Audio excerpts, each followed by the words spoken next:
Captain America Brave New World came out last weekend, and if you believe the mainstream media, it's done fairly well at the box office. But in this video, we will be discussing the movie's actual box office profits, its projected second weekend box office crash, and how the movie has turned into something of a political battleground with both Disney shills and DEI shills still trying to protect it. Now, as you know, over the past several years, Disney has infused its content with heavy-handed political messaging and divisive ideologies. And while this has alienated many viewers, the mainstream media has often protected Disney, even during their biggest failures. Sometimes they've protected Disney because they're aligned with them politically. In other cases, Disney has received media protection because so many so-called entertainment journalists simply don't want to lose access to movie premieres or exclusive interviews with celebrities. However, with the political tide turning both in America and perhaps around the world, we've already started to see something of a shift as more people grow tired of being lectured to by Hollywood instead of entertained, including at least some critics. This is evident in the mixed reception of Captain America Brave New World. In contrast, just look at the Disney Plus series Falcon and the Winter Soldier that came out a few years ago, which was a prequel to this movie. And even though that show was pretty much just as awful as the new movie, it still had an 85% fresh score on Rotten Tomatoes from mainstream critics versus Captain America Brave New World's current 49% Rotten score. And while I consider this potential shift an overall positive development, if you think that the key players in the legacy entertainment media have stopped protecting Disney or just pushing their preferred politics, think again. For starters, one of the things that the media continues to lie about is the budget of Captain America Brave New World being a total of $180 million,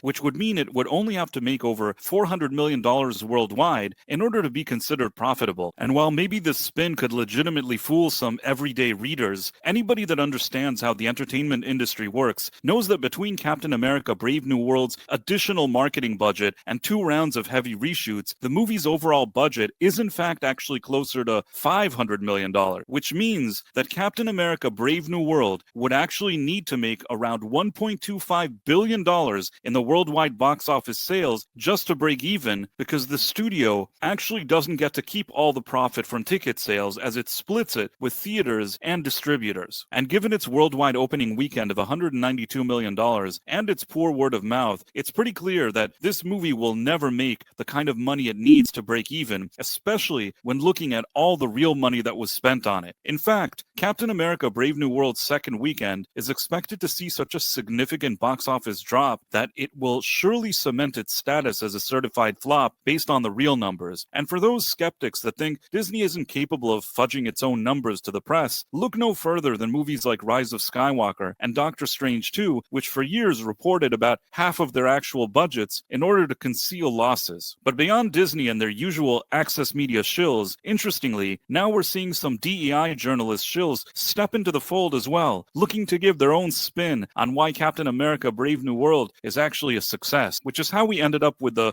conveniently timed New York Times article, "The new Captain America movie isn't great, but don't call him a DEI hire." And for those of you not aware, DEI is obviously diversity, equity, and inclusion. But before we dive into it, if it's not too much trouble, please like and subscribe, as it would really help me get noticed by the YouTube algorithm. So according to this article, Anthony Mackie picks up the shield at a potentially awkward time, but there's one way Disney can do right by him and the next generation of Marvel stars. And this article is written by Maya Phillips. Captain America Brave New World is a mediocre at best movie, a roughly cobbled together film that pales in comparison to the early days of the Marvel Cinematic Universe. It's still better than the franchise's most recent run of disasters, and its strong opening weekend at the box office seems to have restored some momentum to the MCU. Well, that's certainly a stretch. But the most remarkable part of this film is the irony of how it lands in the political moment. Brave New World features a black iteration of the quintessential American superhero a month into an administration that has made eliminating diversity, equity, and inclusion one of its first priorities. I have a lot of issues with everything that's written here. First of all, I think that one of the problems with these DEI initiatives is not the idea of diversity and inclusion. I've said many times on this channel, those are actually positive things. I think that the way they were being implemented said. And we saw it a lot with Disney movies, that suddenly all of these aggressive agendas were being placed in places where they didn't even fit, just to sort of lecture the viewers. It was done in a very hypocritical way that at the end of the day didn't even serve the people that it was seemingly championing. And at the same time, it just alienated viewers. In a way, Disney's timing regarding diversity was always going to be off. For most of the run of one of the highest grossing media franchises of all time, diversity was an afterthought. For the first decade of the MCU, over the course of more than a dozen films, the heroes carrying the franchise, the central protagonists, were exclusively white men until Chadwick Boseman led Black Panther in 2018. Now, needless to say, that decade that they're talking about negatively actually produced a lot of money. And the other thing is, Disney had access to characters that are organically from the comic books who are black, and they could have incorporated them into the MCU at any time. The fact that they didn't has nothing to do with moviegoers, it has to do with their own decision making, and this whole concept of whining about it is completely irrelevant both on a creative level and a business one. So yeah, Disney started out a little behind, but when it came down to the handoff of the Star-Spangled Shield from the blonde-haired and blue-eyed Steve Rogers, played by Chris Evans, to Sam Wilson, Anthony Mackie, Disney actually built a steady platform for the MCU's first black Captain America to lead his own film. First of all, I don't know if you understand this, but generally speaking, Captain America is Steve Rogers. It's not really a mantle that you just toss around between people. Yes, there have been times in the comic books, especially in more recent years, where if Steve Rogers, for whatever reasons, is temporarily out of the picture, other people have stepped up and have taken the mantle. But the default is always that Steve Rogers is Captain America, the same way that Peter Parker is Spider-Man, the same way that Clark Kent is Superman. And Steve Rogers is a white man in the same way that Black Panther is a black man, in the same way that Falcon, the character that Anthony Mackie started within this franchise, is actually one of the first black superheroes within the entire Marvel Comics franchise. I guess what I'm saying is, there's no shortage of superheroes that could be diverse just within the source material, and hijacking Captain America so that you could say that it's a black Captain America, that's not really a thing. That's only a thing for you because you're not there to actually watch entertainment. You don't care about these movies. You don't know anything about them or the source material. You're just an annoying activist that works for the New York Times just trying to put some kind of stupid spin on it. The 2021 Marvel TV series, The Falcon and the Winter Soldier, provided the space for Sam to develop into Captain America in earnest, not just as a kind of MCU diversity hire. No, it actually didn't. That show was super political. It was annoying and people didn't like it. It did the opposite of what it was supposed to do. If you were already going to go the route and make Sam Wilson Captain America, which is a decision that I wouldn't have gone with, you still could have done that in a much more respectful way and just let him kick ass and be, a cool superhero. Instead, that whole show was just a complete political lecture from start to finish, and it was embarrassing. It was absolutely an embarrassment that Disney put that show out, and that critics like yourself went and kissed their ass. Sam's transformation into the Captain could have easily been the MCU's version of The Blind Side, a tale of a black man's triumph under the tutelage of the true original white hero. He also could have been the Uncle T Captain, a servile B-man unquestionably putting his life on the line. Man, so many mental gymnastics here. I don't even know what you're talking about. But The Falcon and the Winter Soldier explored Sam's reticence in taking on the mantle of Captain America, given how his blackness is so often marginalized him, made him a target, or turned him into a stereotype in the eyes of some of his fellow citizens. Falcon was a very beloved character. Everybody liked him, and everybody liked Anthony Mackie's portrayal of him. Within this show, they suddenly made it all about his skin color, which in universe wouldn't make sense. Within this universe, a man that saved the galaxy, that everybody wants a picture with, including the bank manager, wouldn't have a difficulty getting a loan. And if his sister had a hole in her shrimp boat, he could pick up the phone to the Navy, to the Army, to the President, to Pepper Potts, to anybody. And 5 minutes later, there would be people there fixing that stupid hole. So this whole idea of the show, of him being a black man that people don't like, didn't make sense within the universe. It made sense within your stupid mind of crap.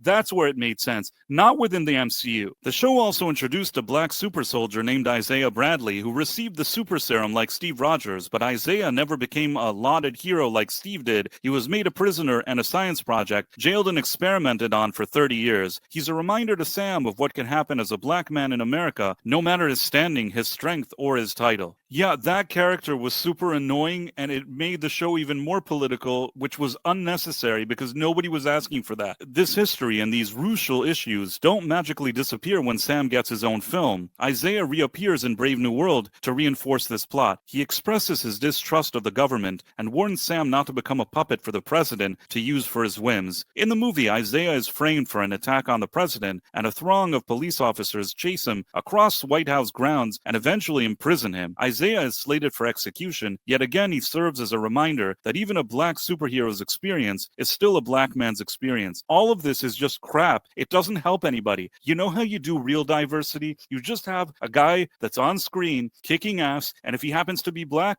great. And if it's organic and within the source material, even better. And you had all of those options here, and you decided to make this a whole political thing, and that's why people don't like it, and that's why this movie will actually lose money. By the end of Brave New World, Sam has, of course, saved Isaiah, among many others, and proved his mettle in some flashy choreographed fight scenes, with and without his new and improved flight suit from the Wakandans. Now, this whole thing that he needed all these upgrades from the Wakandans and all these other places only shows the problem of trying to make him Captain America when he's never even taken the super serum, and they never even bothered to give it to him in this movie. The film plays up his captain as its own distinct hero, a Captain America with no super serum, but better gear, a different temperament, and a different style of fighting. Some of the captain's signature flourishes, like the impressive shield wielding, remain, along with Shuri's transformation into the Black Panther in Black Panther Wakanda Forever. Sam Wilson's Captain America marks the official start of the next generation of Avengers, a lineup that will include more women and people of color. Man, that Wakanda Forever movie may have made money, but mainly because they did it as a tribute to Chadwick Boseman, who passed away, sadly. He actually was really good as Black Panther. There was no reason to make Shuri Black Panther. It came off as really unbelievable. It didn't work, and the movie, if you really think about it, was crap. So you kind of holding this as some kind of shiny example is absolutely ridiculous. It should be the time for such a diverse lineup of heroes, a Black Captain America included. In fact, it should have been the time decades ago. And yet, the ultimate irony of Disney's limited and delayed attempts at representation are that this film, originally slated for a May 2024 release, now lands at a time not only when the president is striking down diversity initiatives, but when many corporations are following suit. Disney is one that is following the trend, having just publicly rolled back some of its DEI efforts. Yeah, I would say that in Disney's case, it seems like they're seemingly rolling it back, but at the same time, they're probably going to find other ways to push it. So if you're worried about that, I wouldn't worry too much. If they do end up rolling it back, it's only because they have no other choice at this point. But the way these DEI efforts ended up, sort of trying to combat discrimination with more discrimination, I think that that's why it's being abandoned, and that's why people don't like it. Needless to say, it also ruined entertainment because instead of focusing on good storytelling, we were now focusing all the time on this one thing. Mackey's Captain America has been met with predictable backlash from fans who think he isn't worthy of the role. It's not a matter of being worthy. It's a matter of he had a great role as Falcon. You could have just continued to build that. You could have made it so that Steve Rogers left, and now there's a void, and there's no real leader to come and gather all the troops together and do what they do. Falcon could have done that with good writing. Mackie gives a great performance as Falcon. It was a character that everybody liked. There was a lot to work with here. He still could have been a new leader,